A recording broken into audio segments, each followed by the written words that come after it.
Assalamualaikum warahmatullahi wabarakatuh. Perkenalkan, nama saya Mariana Praja. Saya dari kelas 5B.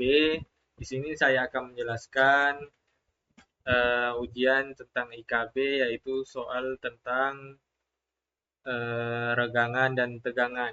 Di sini di soalnya yang bisa kita lihat di sini dalam sebuah industri fabrikasi, sebuah batang aluminium dengan panjang 1,5 meter dan diameter 4 cm sedang diuji untuk mengetahui respon terhadap gaya tarik aksial.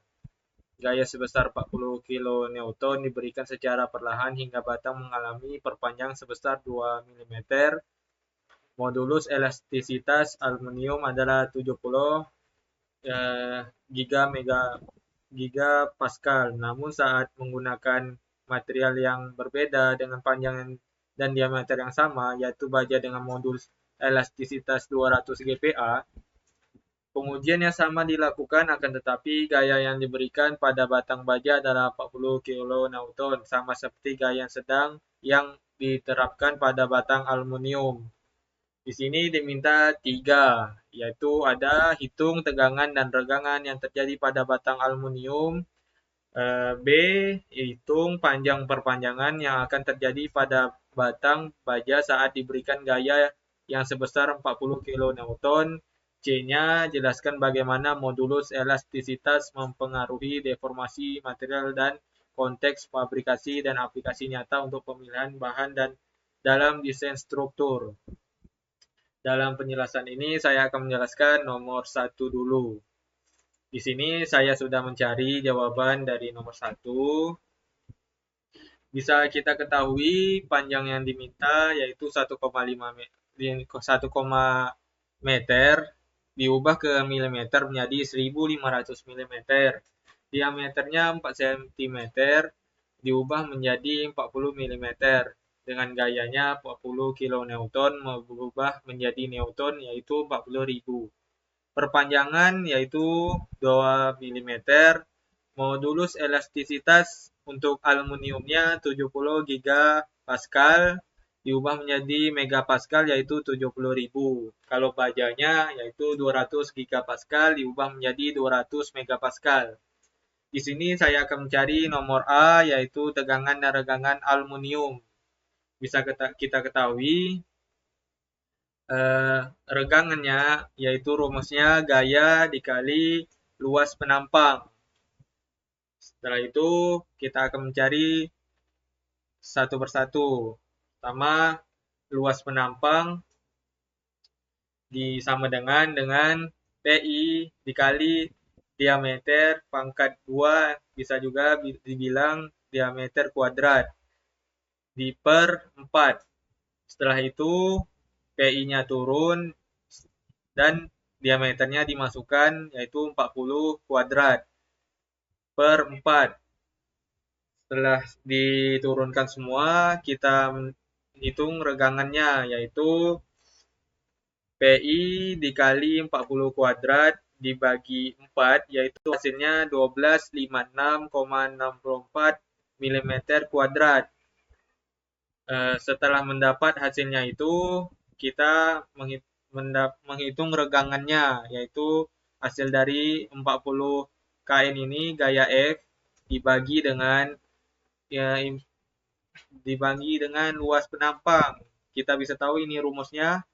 Setelah itu kita masukkan nilai-nilainya, setelah dibagi dapatlah hasilnya 31,84 megapascal.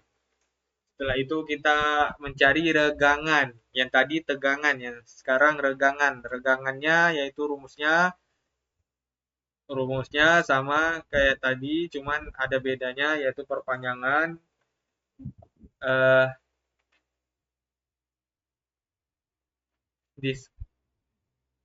perpanjangan dan panjang, yaitu perpanjangannya kita tahu 2 dan 1500 ini kita dapatnya dari panjang sini 1500 mm. Setelah itu dapat hasilnya 0,00133 dan B-nya kita disuruh menghitung perpanjangan pada batang baja yang diberikan gaya yang sama. Bisa diketahui perpanjangan tegangan dikali panjang dibagi elastisitas. Hasil dari tegangan dapatnya 31,84 seperti yang kita sudah cari yang ini. Setelah itu dikali panjangnya, yaitu panjangnya 1500 yang panjang ini. Setelah itu kita bagi dengan 200. 200 ini dapatnya dari mana? Yaitu dari 200 GPa, yaitu 200 megapascal. Setelah kita kali dan dibagi dapatnya 0,239 mm. Setelah itu diminta yang C itu adalah dari soalnya yang C dia minta jelaskan bagaimana modulus elastisitas mempengaruhi deformasi material dalam konteks fabrikasi dan aplikasi nyata untuk pemilihan bahan dan desain struktur. Yang sudah saya ketahui, saya jawab yaitu modulus elastisitas E dengan lambangnya atau kodenya yaitu E atau modulus Young merupakan ukuran kekakuan suatu material yang menunjukkan kemampuannya untuk kembali ke bentuk semula setelah terdeformasi. Deformasi adalah perubahan bentuk akibat pengaruh beban mekanis, termal, atau transformasi fase. Sehingga dalam hal fabrikasi, pemilihan material dan desain struktur sangat penting untuk sebagai bahan analisis. Aplikasi nyata yang kita bisa dapatkan yaitu konstruksi bangunan, komponen mesin, jembatan, konstruksi kapal.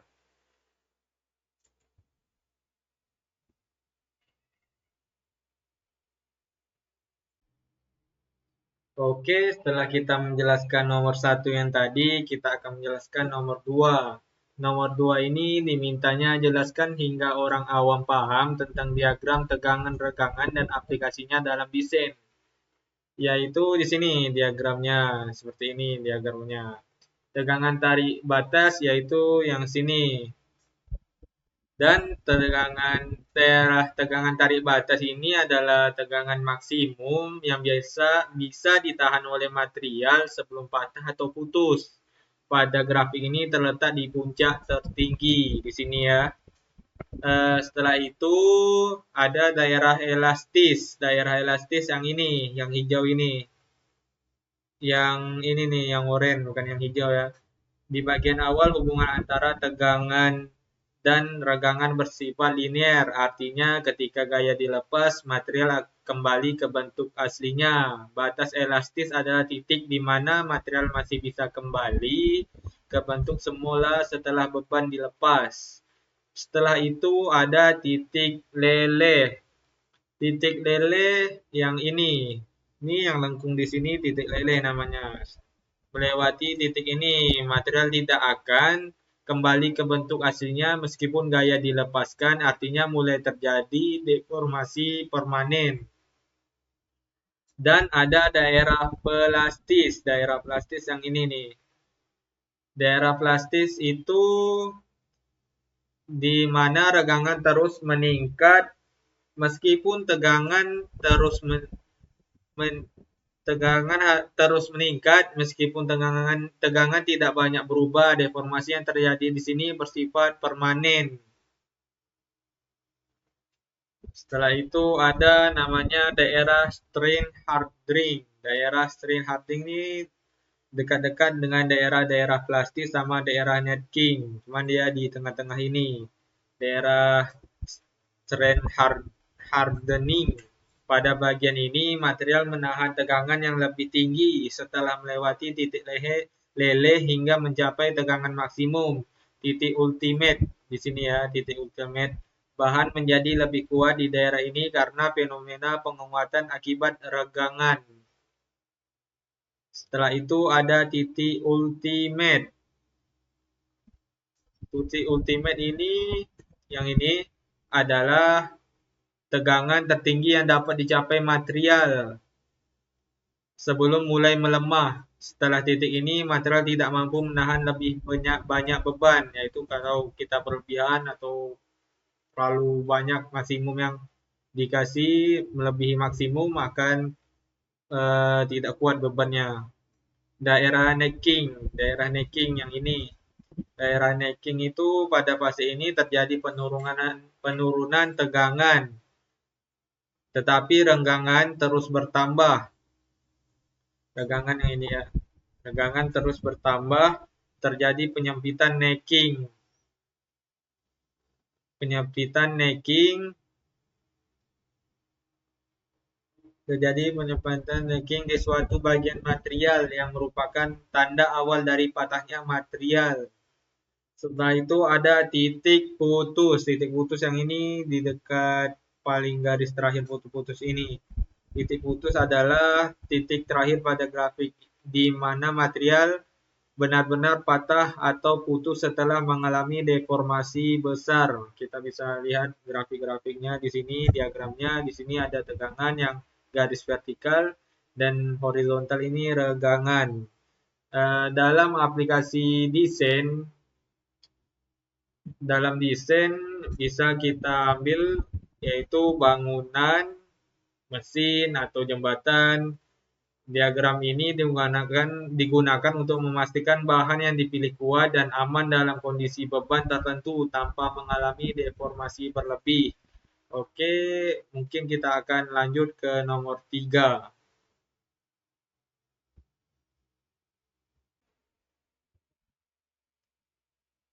Sekarang kita akan menjelaskan tentang nomor 3 yang dimintanya. Sebuah pipa stainless steel sepanjang 50 mm difungsikan sebagai penghubung untuk solenoid elektromagnet solenoid yang digunakan untuk menarik beban maksimal sebesar 1 ton atau 1000 kg. Untuk memastikan keamanan operasional, berapa diameter minimum pipa tersebut jika standar safety factor di perusahaan sebesar 4. Material pipa adalah stainless steel dengan yield strength sebesar 250 megapascal. Yang sudah saya cari hasilnya bisa kita ketahui panjang pipanya 50 mm. Bebannya yaitu 1 ton diubah menjadi kilogram yaitu 1000. Habis itu kita mencari habis itu kita mendapat SF-nya yaitu safety faktornya 4, yield strength-nya 250 megapascal diubah menjadi 250 Newton milimeter kuadrat. Kita harus mencari tegangan maksimumnya dulu, yaitu tegangan maksimum yields,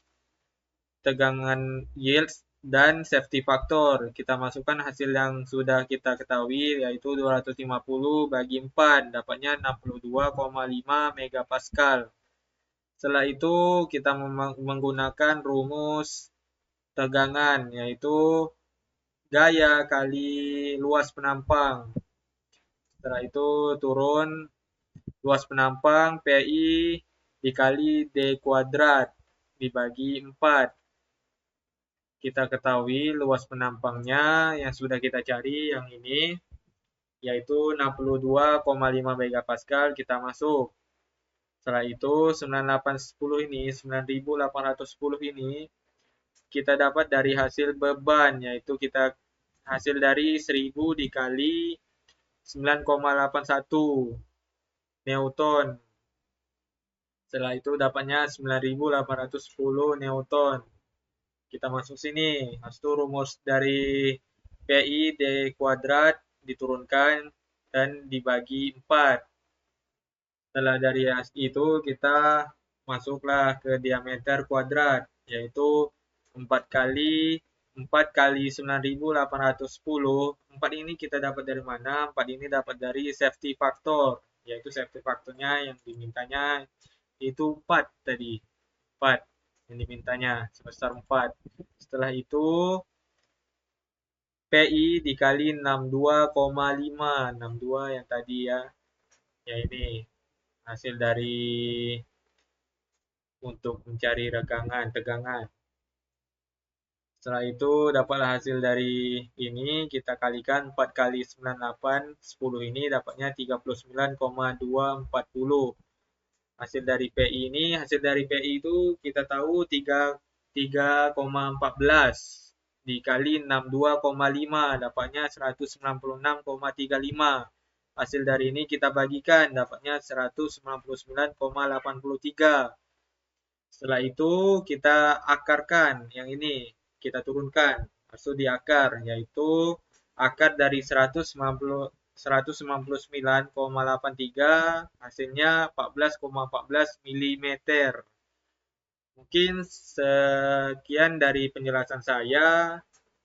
Mohon maaf kalau ada salah kata dan salah penjelasan. Saya mengucapkan terima kasih. Assalamualaikum warahmatullahi wabarakatuh.